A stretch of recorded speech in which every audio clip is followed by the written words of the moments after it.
A commitment from the new governor of Virginia to help Bristol residents plagued by smells from the city's landfill. Within the last hour, a spokesman for Governor Glenn Youngkin responded to questions from News Channel 11. That spokesman said, quote, Governor Youngkin is aware of the issue and has asked the Department of Environmental Quality leadership and staff to review the proposed language.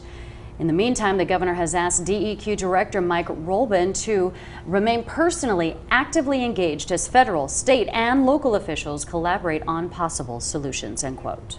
That word from the Virginia governor came after a top official in the Virginia House of Delegates said the Bristol, Virginia landfill should be shut down. This comes from Deputy Majority Leader Israel O'Quinn, who released a joint statement with State Senator Todd Pillion addressing the odor radiating from the landfill. The lawmakers say submitted amendments to the current state budget to authorize the Virginia Department of Environmental Quality to provide emergency assistance to the city of Bristol, Virginia.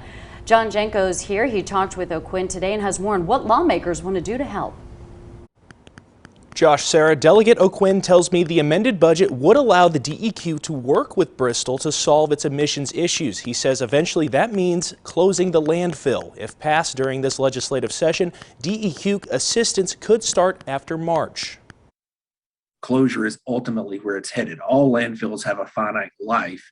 And so in this particular case, I believe everyone involved agrees that moving towards closure sooner rather than later is the right path. Earlier today, Virginia House of Delegates Deputy Majority Leader Israel O'Quinn and State Senator Todd Pillion each submitting budget amendments that would authorize the DEQ to help Bristol, Virginia solve its landfill issues. The city asked for DEQ assistance earlier this month. Residents have long awaited state or federal help and are hopeful for progress. It's a very welcome step for our community.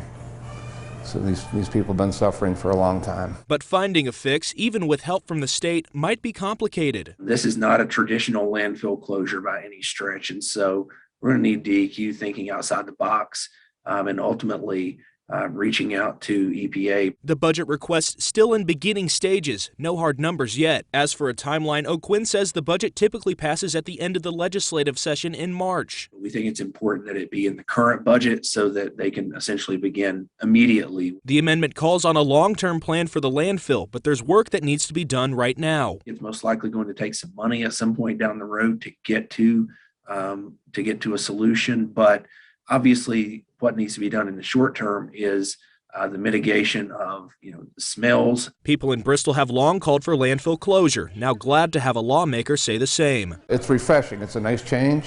We are ready for this to happen tonight. Bristol, Virginia City Manager Randall Eads sent me a statement and says he fully supports the effort of those two lawmakers and, quote, the city of Bristol, Virginia commends them for recognizing the significant impact on the quality of life for all Bristolians due to this unfortunate yet critical circumstance. The city will continue to evaluate and implement any and all environmentally sound avenues to resolve the odor issue in our community.